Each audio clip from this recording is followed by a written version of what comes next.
અને સરસ મજાનો કાર્યક્રમ અમારે અશોકભાઈ માણિયાએ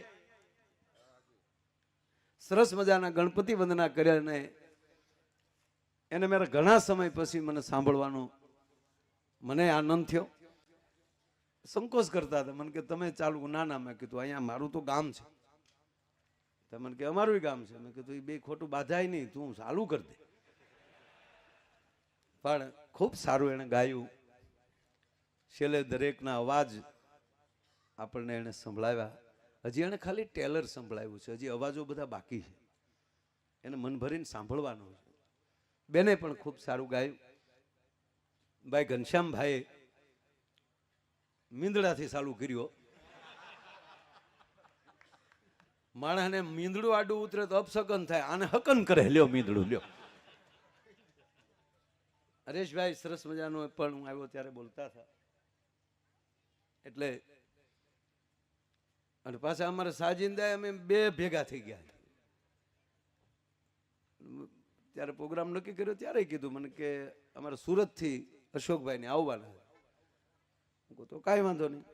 અને અશોકભાઈનું કીધું એટલે હું રાજી થયો. મને કે કાંઈ ફેરફાર? મેં કહ્યું કાંઈ ફેરફાર નહીં, એનું એ જ લોટ આવવા ગયો. એટલે ઘણા સમય પછી એને મળ્યો. એટલે જો કે અહીંયા કાંઈ પણ આયોજન હોય તો 100% આમંત્રણ હોય જ છે. મેં કીધું એમ કે મારા માટે બોરડા અને લોંગડીમાં કોઈ ફેરફાર નથી. અહીંયા જમીન છે એટલી મારી બોરડામાં નથી. એટલે એનો મને આનંદ છે. ઘરનો કાર્યક્રમ છે. બાજુમાં મેલડી બિરાજે છે. સામે મને કંઈક દેખાય છે.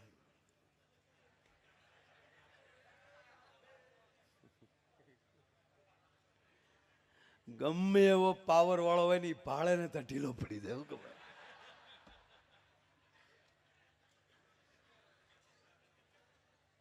શમશાન એ મહાદેવનું નગર છે. આ વિસ્તાર સામે શમશાન દેખાય છે એનો અર્થ એ છે કે ભગવાન શિવનું આ વિસ્તાર છે.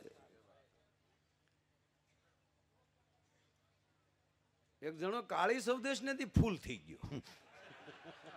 કાળી સૌદેશ નથી અને ઊભી બધા નીકળે કે એવો એ કાંઈ વૈયાવા. ગામના કેવું હોશિયારી હોય તો વયો જાય ને. શમશાન ઝરખ્યું મહાણ ઈ ગામમાં ડાકણ્યું સુડેલું થતું. મરદો તો વયો જા મહાણે. તો ઓલો પી ગયેલો હતો કે હું છે ત્યાં જવાનું છે તો જવાનું છે. હાલીને જાય કે કોઈક ઉપાડીને જાય એમાં હું પેટ પૂરવાનો છે. ગયો રાતના 1 વાગ્યાનો વડલાનો ઓટો શમશાન પાસે. ત્યાં પગ્યો ને તો અંદર ઓલી ખાટલી ફાળી ગઈ લોખંડની હોય ને અંદર. આ વન વિભાગને તાળીઓથી બધા હવે વન વિભાગે ગામો ગામ એક એક એવી આપે છે. વન કુટીર બનાવી દે છે. એટલે ઝાડવાનું જતન કરજો. અને એ ખાટલીમાં જે બળી અને પરિવારે નક્કી કરવું કે આપણે જેટલા લાકડા બાળ્યા એટલા વૃક્ષો આપણે પણ વાવતા જાય, જેથી કરીને આપણે બાળવામાં કોકના ન વપરાય. એટલે બહુ સર પણ ઓલો પી ગયો. એ ખાટલી જ પગ્યો. હાલે એટલે આ ખાટલો કોને મૂકી પાયા ઊંધા હોય એવું લાગે છે. બેઠો હતો ને ત્યાં બેન બીડી ટેકાવી. ત્યાં ડાકણ થયો. 8.5 ફૂટ લાંબી, તરબૂજ જવડા જવડા ગાલ.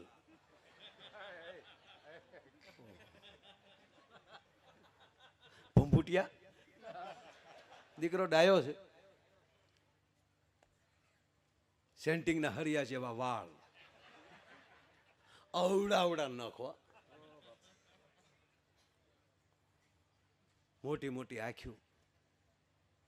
અને હમણાં કરતી આવી હા હા હા હા હા. તો ઓલો કે આવો બેન આવો, એમાં દેખાડો શું કરવાનો હોય. એમાં ખોટી રાઈડ ન નખાય, પડકે બેસી જવાય શાંતિ. એટલે ઓલીને આઘાત લાગ્યો કે મારી એક રાઈડથી કાળજું ફાટી જાય. એને બદલે ઓલી તાણીને કીધું હા ખોટો અવાજ બેસી જાય ફેલ ગયા. પછી એને કીધું પણ તું બીતો કેમ નથી? બીવું ક્યાં છે? આપણા લગ્ન થઈ ગયેલા છે. હવે એને કેવું ભટકાણું છે કયો તમે? કેવું ભટકાણું છે?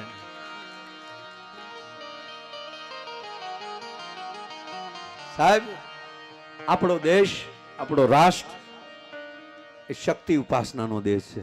હું તમને હસાવવા આવ્યો છું, મારે તમને હસાવવા છે. જ્ઞાનની મારે કાંઈ વાત નથી કરવી, કથામાં લઈ લેજો. આ બધા એટલી બધી બોળી સંખ્યામાં આજે આય ભાઈ આય. મેં કીધું એમ કે આજુબાજુનો આખો વિસ્તાર છે. બગડાણાથી પણ પૂજ્ય બાપુ અહીંયા પધાર્યા છે, ભગોડાથી પણ બધા મિત્રો પધાર્યા છે. મેં કીધું એમ કે આજુબાજુથી મનસુપર શાસ્ત્રી બાપાની ઉપસ્થિતિ છે. માણિયાભાઈ હજી શું કહેવાય ફાઉન્ડેશન ભર્યું છે.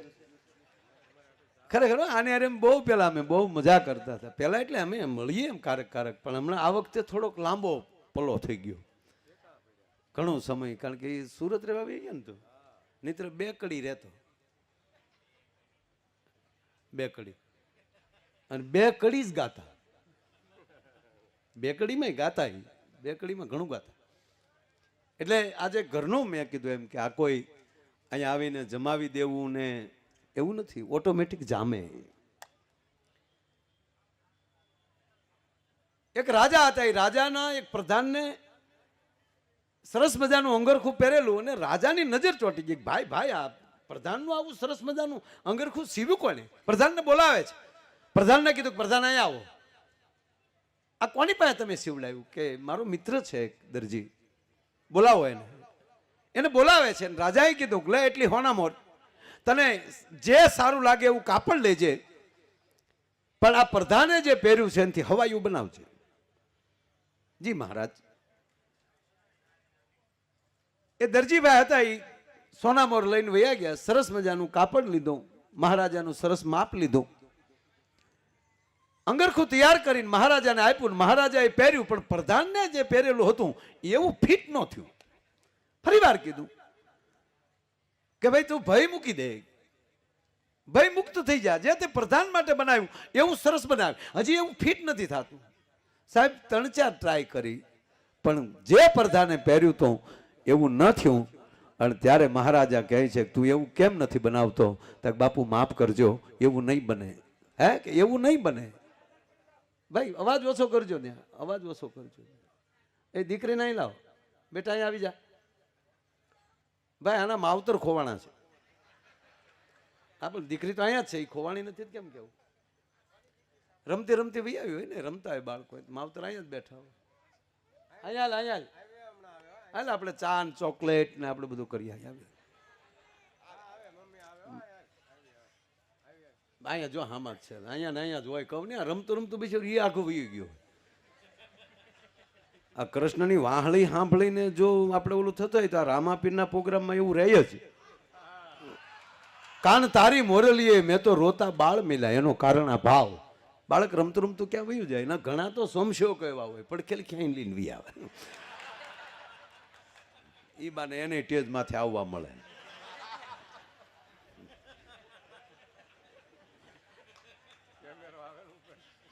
કેમેરો તો આવે.